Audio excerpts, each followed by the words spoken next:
କ'ଣ ପୋଷଣ। ତ ଶରୀର ସମନ୍ୱିତ ହେଉଥିବା ଅସଂଖ୍ୟ କାର୍ଯ୍ୟ ଜୈବ ରାସାୟନିକ ପ୍ରକ୍ରିୟା ଯୋଗୁଁ ସମନ୍ୱିତ ହୋଇଥାଏ। ଜୈବ ରାସାୟନିକ ପ୍ରକ୍ରିୟା କାହାକୁ କହିବା? ତ ଆମ ଶରୀରରେ କ'ଣ ବିଭିନ୍ନ ପ୍ରକାର କ'ଣ ଜୈବ ରାସାୟନିକ ପ୍ରକ୍ରିୟା ଚାଲିଅଛି। ରାସାୟନିକ ପ୍ରକ୍ରିୟା ମାନେ ତୁମେ ଜାଣିଛ ବିଭିନ୍ନ ପ୍ରକାର କ'ଣ ଏଲିମେଣ୍ଟ ମିଶିକିନା କ'ଣ ଯୌଗିକ ଗଠନ କରନ୍ତି ଏବଂ ଯୌଗିକ ଭାଙ୍ଗିକିନା କ'ଣ ମୌଳିକରେ ପରିଣତ ହୋଇଥାଏ। ସେହିପରି ଆମ ଶରୀରରେ କ'ଣ ହୋଇଥାଏ, ଜଟିଳ ଖାଦ୍ୟ ସରଳୀକୃତ ହୋଇକିନା କ'ଣ ଶରୀରରେ ଶକ୍ତି ପ୍ରଦାନ କରିଥାଏ। ଶକ୍ତି ଦ୍ୱାରା ଆମେ କ'ଣ କରିଥାଉ, ଶରୀରର କ'ଣ ବିଭିନ୍ନ ପ୍ରକାର କାର୍ଯ୍ୟକୁ ସମ୍ପନ୍ନ କରିଥାଉ, ଯେପରିକି ଟିସ୍ୟୁ କୋଷ ଇତ୍ୟାଦିର ମରାମତି ଇତ୍ୟାଦିର ବୃଦ୍ଧି ଏବଂ ଅଙ୍ଗ ପ୍ରତ୍ୟଙ୍ଗର ମଧ୍ୟ ବୃଦ୍ଧି କାହା ଯୋଗୁଁ ହୋଇଥାଏ, ଏହି ଜୈବ ରାସାୟନିକ ପ୍ରକ୍ରିୟା ଯୋଗୁଁ ହୋଇଥାଏ। ତ ଆମେ ପୋଷଣ ଯେଉଁ ପୋଷଣ ବିଷୟ ପଢ଼ୁଛୁ, ପୋଷଣ ମାନେ କ'ଣ ନ୍ୟୁଟ୍ରିସନ୍। ନ୍ୟୁଟ୍ରିସନ୍ କ'ଣ ପାଇଁ ଦରକାର, ଆମ ଶରୀରରେ ଏହି ଜୈବ ରାସାୟନିକ ପ୍ରକ୍ରିୟାକୁ ବଜାୟ ରଖିବା ପାଇଁ। ତ ଏହି ନ୍ୟୁଟ୍ରିସନ୍ ବା ପୋଷଣ ଆମେ କେଉଁଠାରୁ ପାଇବା, ଖାଦ୍ୟରୁ ପାଇବା। ତ ଆମେ ଖାଦ୍ୟ କେଉଁଠାରୁ ପାଇଥାଉ, ଉଦ୍ଭିଦ ଠାରୁ, ହଁ କି ନା। ପ୍ରତ୍ୟେକ ପ୍ରାଣୀ କ'ଣ ପ୍ରତ୍ୟକ୍ଷ କିମ୍ବା ପରୋକ୍ଷ ଭାବରେ କ'ଣ ଉଦ୍ଭିଦ ଉପରେ ନିର୍ଭର ହୋଇ ଅଛି ହେଲା। ତ ହେଉଛି ଉଦ୍ଭିଦ, ସବୁଜ ଉଦ୍ଭିଦ କ'ଣ କରିଥାନ୍ତି, ଆଲୋକ ଶ୍ଳେଷଣ ପ୍ରକ୍ରିୟା ନିଜ ଖାଦ୍ୟ ନିଜେ ପ୍ରସ୍ତୁତ କରିଥାନ୍ତି ଏବଂ ଆମେମାନେ ସବୁ କ'ଣ ପ୍ରତ୍ୟକ୍ଷ କିମ୍ବା ପରୋକ୍ଷ ଭାବରେ ଏହା ଉପରେ ନିର୍ଭରଶୀଳ ହୋଇଥାଉ ହଁ। ତ ପରୋକ୍ଷ ଭାବରେ ମାନେ ଆମେ ଜାଣିଛେ କ'ଣ, ସିଂହ କ'ଣ ପ୍ରତ୍ୟକ୍ଷ ଭାବରେ ଡାଇରେକ୍ଟ କ'ଣ ଘାସ ହେରିକା ଖାଉଛି, ନାହିଁ, ସେ କ'ଣ ମାଂସାଶୀ ପ୍ରାଣୀ। ତ ସେ କ'ଣ ତୃଣଭୋଜୀ ପ୍ରାଣୀମାନଙ୍କୁ ଖାଏ। ତ ଇନଡାଇରେକ୍ଟଲି କ'ଣ ସେଇ ଘାସ ଯେଉଁ କାହା ଉପରେ ନିର୍ଭର କରୁଛି, ସବୁଜ ଉଦ୍ଭିଦ ଉପରେ ନିର୍ଭର ରହୁଛି ହେଲା। ତ ଆମେ କ'ଣ ଜାଣିଲେ କି ଆମ ଖାଦ୍ୟ ହେଉଛି କ'ଣ ଜଟିଳ ଅବସ୍ଥାରେ ଥାଏ। ଆମେ ଯେଉଁ ଖାଦ୍ୟ ଖାଇଥାଉ ସେ କ'ଣ ଜଟିଳ ଅବସ୍ଥାରେ ଥାଏ ହେଲା। ତ ଏହି ଜଟିଳ ଖାଦ୍ୟ କ'ଣ ହୋଇଥାଏ, ଦହନ ବା ଜାରଣ ଫଳରେ ସରଳୀକୃତ ହୋଇଥାଏ ଏବଂ ଶକ୍ତି ତିଆରି ହୋଇଥାଏ। କ'ଣ ତିଆରି ହୋଇଥାଏ, ଶକ୍ତି ତିଆରି ହୋଇଥାଏ। ଏଠି ଏହି ପ୍ରକ୍ରିୟାରେ କ'ଣ ହେଲା, ଏହା କ'ଣ ଧ୍ୱଂସାତ୍ମକ ପ୍ରକ୍ରିୟା ହେଲା, କାରଣ ଜଟିଳ ଖାଦ୍ୟକୁ ସରଳୀକୃତ କରାହେଲା।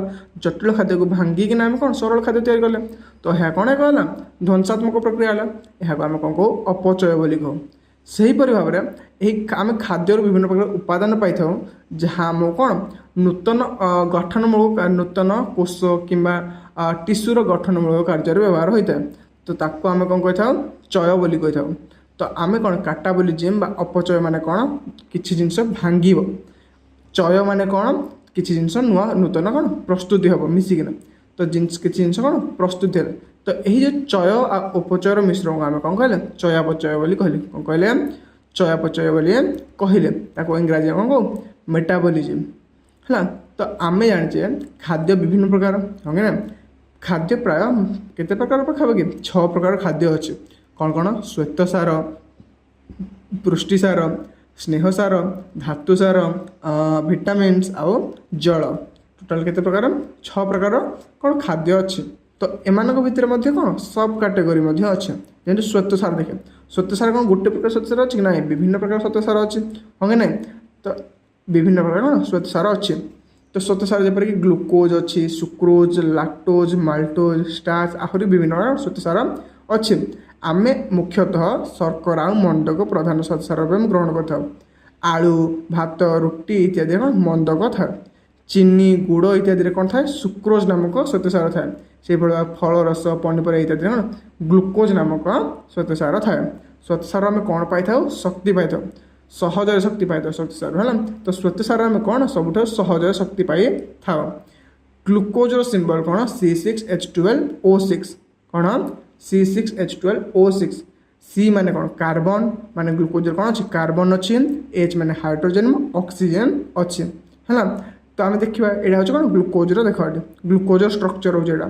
ତ ଗ୍ଲୁକୋଜ୍ରେ କେତୋଟି କାର୍ବନ ଅଛି ଆମେ ଜାଣିଲେ 6ଟି, 1 2 3 4 5 ଆଉ 6। ସେଭଳି ହାଇଡ୍ରୋଜେନ୍ କେତେଟା ଅଛି, 12ଟି ଲେଖା ହେଇଛି, 2 3 4 5 6 7 8 9 10 11 12। ଆଉ ଅକ୍ସିଜେନ୍ କେତେଟା ଅଛି, 6ଟି। ଆଉ ଯଦି ଅକ୍ସିଜେନ୍ କ'ଣ 1 2 3 4 5 6 ହେଲା। ତ ଇତ୍ୟାଦି ଆମେ ଜାଣିଲେ, ଯେଉଁ ଏ ଷ୍ଟ୍ରକ୍ଚର୍ ଜାଣିଲେ ଆମେ ହେଲା। ତ ଏଥିରେ କ'ଣ ଅଛି, କାର୍ବନ ଅଛି, ଉଦ୍ଜାନ ଅଛି ଏବଂ ଅମ୍ଳଜାନ ଅଛି। ତ ଯେତେବେଳେ କୋଷୀୟ ଶୋଷଣ ହୁଏ, ଗ୍ଲୁକୋଜ୍ର ଜାରଣ ହୁଏ, ଗ୍ଲୁକୋଜ୍ର କ'ଣ ଅପଚୟ ହୁଏ। ଗ୍ଲୁକୋଜ୍ ଭାଙ୍ଗିକିନା, ତ ଏକ ଧ୍ୱଂସାତ୍ମକ ପ୍ରକ୍ରିୟା। ତ ଜାରଣ ଏକ କ'ଣ ଧ୍ୱଂସାତ୍ମକ ପ୍ରକ୍ରିୟା। ଗ୍ଲୁକୋଜ୍ ଭାଙ୍ଗିଲେ ଆମର ଅଙ୍ଗାରକାମ୍ଳ, ଦେଖ ଏଠି ଅଙ୍ଗାରକାମ୍ଳ ଆଉ କ'ଣ ଜଳ, ଅଙ୍ଗାରକାମ୍ଳ, ଜଳ, निर्गत होता है ता सहित आउ कौन निर्गत होता है शक्ति निर्गत होता है कौन निर्गत होता है शक्ति शक्ति को आम कौन कहू एटीपी आम शरीर शक्ति कौन एटीपी आडेनोसिन ट्राइफॉस्फेट क्यों होता है माइटोकॉन्ड्रिया होता है ना। तो 1 ग्राम श्वेतसार प्राय 16 किलो जूल शक्ति निर्गत होता है केते किलो जूल शक्ति निर्गत होता है 16 किलो जूल किलो जूल कौन शक्ति मापिया आम शरीर जो कैलोरी तार एकक हूँ कौन किलो जूल। तो ये पढ़िया क्या विषय पुष्टिसार विषय पुष्टिसार मुख्यतः कौन कौन आम जान पुष्टिसार प्रोटीन हाई प्रोटीन फूड देखो हाई प्रोटीन फूड तो पुष्टिसार तो विभिन्न प्रकार पुष्टिसार अच्छे मुख्यतः पुष्टिसार माछ मांस अंडार धला अंश छेना और क्षीर प्राणीज द्रव्य ये सब कौन सब प्राणीज द्रव्य डाली जातीय शस्य और सोयाबीन आदि कौन आम पुष्टिसार पाई थाउ है। तो पुष्टिसार आम कौन करता है आम शरीर नूतन कोष तैयारी करता है एवं शरीर वृद्धि करता है तंतु गठन पर पुष्टिसार खाद्य एकांत आवश्यक तंतु गठन पर कौन पुष्टिसार खाद्य एकांत आवश्यक पुष्टिसार क्यों तैयारी होता है एमिनो अम्लर चेन तैयारी करे कौन आमिनो अम्ल एम श्रृंखला तैयारी करता है देखो एमती आमिनो अम्ल श्रृंखला पूरा कौन आमिनो अम्ल कौन श्रृंखला तैयारी होता है ना सब गोटे गोटे कौन आमिनो अम्ल सब बहुत गुड़े थाए ना बहुत गुड़े एमती थाए बहुत गुड़े थाए ना। तो एसबू कौन होता है जो आवश्यक तले कौन होता है ना आमिनो एसिड भांगी जाता है एवं जो दरकार से कार्य लगी है ना। तो पुष्टिसार क्यों तैयारी होता है आमिनो अम्लर श्रृंखल तैयारी होता है तेणु परिपाक हेले यह आमिनो अम्ल परिणत होता है एवं विभिन्न कोष निकट में पहुँचता है।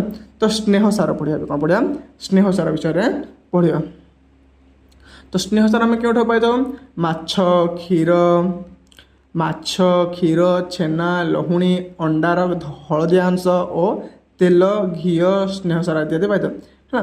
तो अंडार हलदिया अंश अंडार आम जाने दुईटा अंश थाए धला अंश थाए और हलदिया अंश थाए अंडार धला अंश आमको कौन मिलता है पुष्टिसार मिलता है अंडार हलदिया अंश आमको मिलता है स्नेहसार मिल थाए।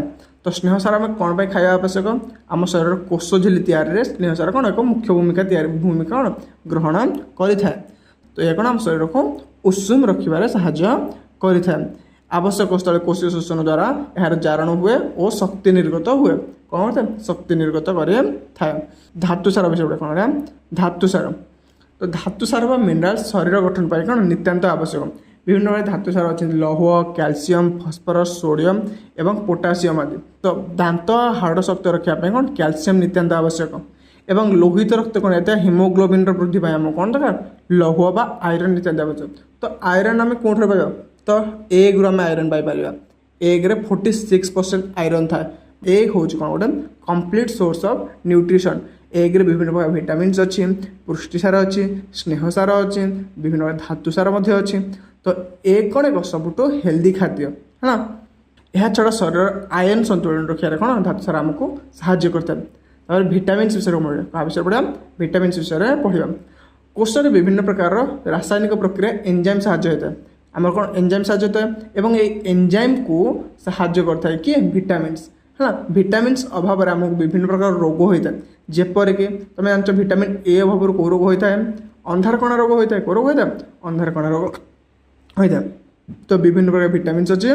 तो विटामिन्स को आम मुख्यतः केते भाग व्यक्त कर दुई भाग व्यक्त कर गोटे हूँ जल द्रवणीय विटामिन आ गए हूँ कौन तेल द्रवणीय विटामिन जो सब खाद्य रहा साग पनीपरिया फल इत्यादि कौन जल द्रवणीय विटामिन आ जो सब चर्बी उद्भिदजात तेल इत्यादि सब कौन तैल द्रवणीय विटामिन अंतर्भुक्त है। तो ये जल आम शरीर कौन कोष तैयारी एवं कोष कोष जीव साइटोप्लाज्म टोटाल 70 to 90% कौन जल तैयारी है। तो आम शरीर कौन विभिन्न प्रकार जल निर्गत हो झाड़ परिस्रा एवं निश्वास प्रश्वास नेला कौन जल क्षय हो। तो यू को आम भरपूर भरण करने सब आम कौन भरण करने प्राय 3 ରୁ 4 लिटर पानी पीवा उचित केते लिटर 3 ରୁ 4 लिटर जल अंश कमिगला आम कौन विभिन्न प्रकार रोग होता है जेपरिक सनस्ट्रोक होता है लोक मैंने पड़ी जो मुंड बुले पड़ जाती विभिन्न प्रकार असुस्थता भी होता है। तो जल डेली पीवा आवश्यक है जल डेली केते लिटर पीवा 3 ରୁ 4 लिटर पीवा हाँ। तो भाव तुम बुझीपार आम खाद्य केते प्रकार देखिले श्वेतसार पुष्टिसार स्नेहसार धातुसार और विटामिन्स एवं जल। श्वेतसार आमको कौन मिलता है सहज शक्ति मिल जाए है सबुठ सहज उपाय आम कौन शक्ति मिले श्वेतसार आ विभिन्न प्रकार श्वेतसार अच्छे ग्लुकोज सिंबल कौन C6H12O6 है। तापर पुष्टिसार आमको कौन प्राणी भी मिलता है उद्भिद भी मिलता है। प्राणी कौन मिलता है माछ मांस अंडा अंडार धड़ा अंश मिलता है एवं उद्भिदर कौन से सोयाबीन आउ विभिन्न डाली जातीय शस्य मिलता है एवं यह कौथु तैयारी एमिनो एसिड अम्लरू तैयारी। तब स्नेहसार कौन पढ़ले स्नेहसार कौथु मिलता है अंडार हलदी अंश मिलता है माछ मांस छेना लहुणी इत्यादि मिलता है।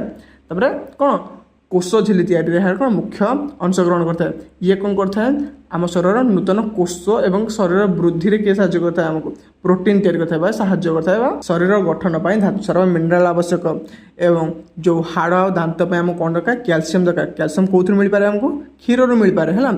लोहित रक्त कणित हिमोग्लोबिन जहाँ जो कौन रंग रक्तर रंग कौन नाली कलर तार अभाव आम केमती भरण कर लौह बा आयरन खाଇବା द्वारा। तो विटामिन्स केते प्रकार दुई प्रकार जल द्रवणीय विटामिन्स बा वाटर सल्युबल विटामिन्स एवं तेल द्रवणीय विटामिन बा ऑयल सल्युबल विटामिन्स है। तापर ए विटामिन चार्ट भी अच्छे तुम देखिपार है। तो विटामिन ए रे अभाव कौ रोग हुए विटामिन ए खाई को खाद्य अच्छे विटामिन बी को खाद्य अच्छे विटामिन सी को खाद्य अच्छे इत्यादि लिखा है। तो तापर जल सबुठ इम्पोर्टाट कौन आम जल कारण आम शरीर जो कोष जीवक से 70 ରୁ 90% जल थाए। तो जल अभाव है कौन आमको विभिन्न प्रकार रोग सामना करा पड़ता है। तो आम शरीर जलीय अंश वृद्धि कराया आम सदा कहते 3 ରୁ 4 लिटर जल पीवा आवश्यक। तो ये पढ़िया पोषण प्रकार भितर पोषण केते प्रकार। तो पोषण मुख्यतः दुई प्रकार गोटे हूँ स्वभोजी पोषण आ गोटे कौन परभोजी पोषण।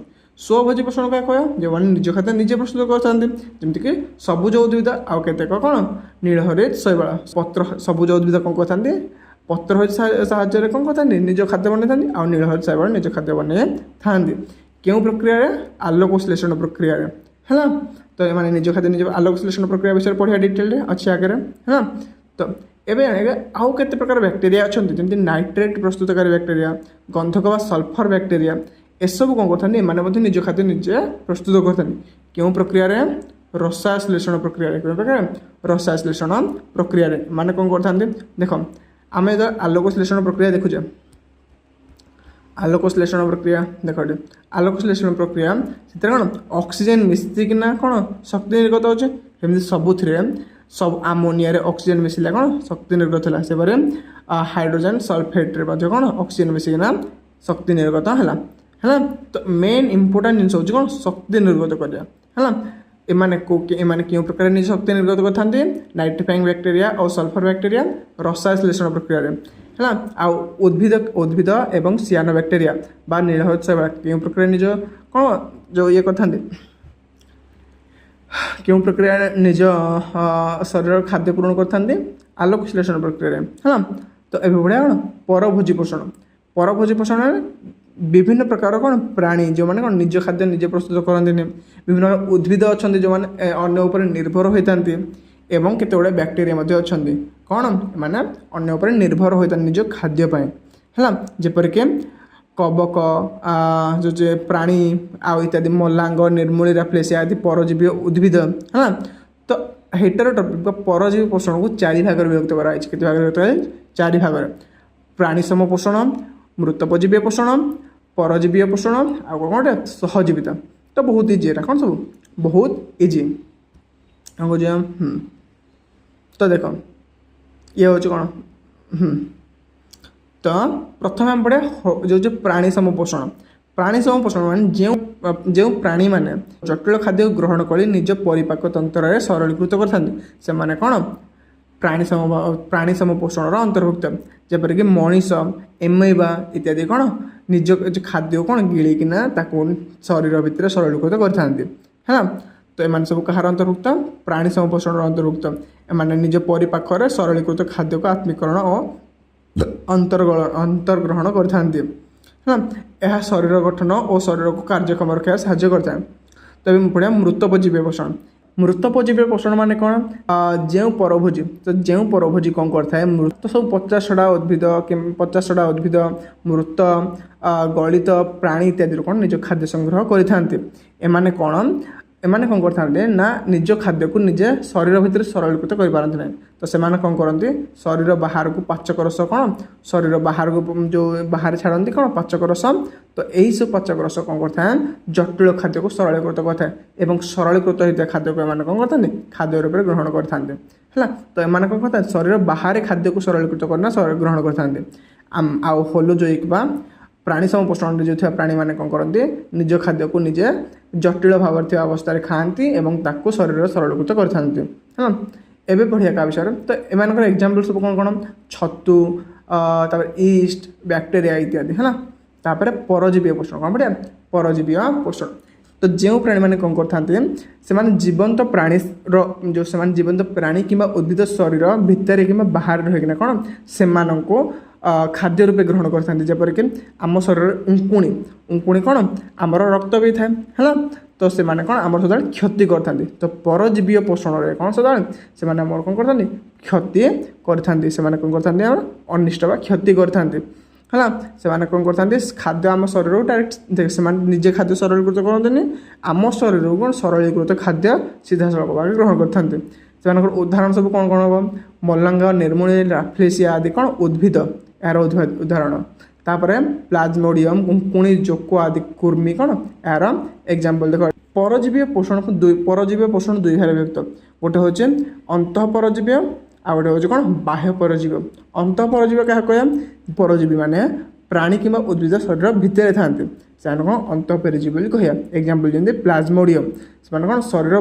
भितर से वृद्धि करते निजर किंतु जो प्राणी मैंने कौन शरीर बाहर निजर वृद्धि करते किंतु शरीर ऊपर था तो से कौन उकुणी इत्यादि है तो ये पढ़िया सहजीवी पोषण कौन पढ़िया सहजीवी पोषण सहजीवी पोषण क्या कह जिते दुईटी भिन्न जातिर उद्भिद कि प्राणी से कौन करते दिज को साहाय्य करते माने ये जो जमी आम छोट बेले पढ़े छोट बेले नवम क्लास पढ़े फंजाई आलजी से कौन कर सहजीविता करते उभय उभय को साहाय्य करते जपरिक फंजाई कौन करता ना जल जोगाण कर दे था आलजीर आलोक संश्लेषण प्रक्रिया खाद्य प्रस्तुत करता है तो दिज को कौन साहाय्य कले फंजी को जो फंजी को खाद्य मिलगला आलजी को कौन खाद्य तैयारी जल मिलगला तो यही सब प्रक्रिया को आम कौन कहले सिम्बायोसिस बा सहजीविता बोली कहले तो यही प्रक्रिया जो मैंने खाद्य प्रस्तुत करते सहजीवी पोषण बोली कहवा आम मनुष्य शरीर अंतनल एस्चेरिचिया कोलाई नामक कौन बैक्टेरिया अच्छे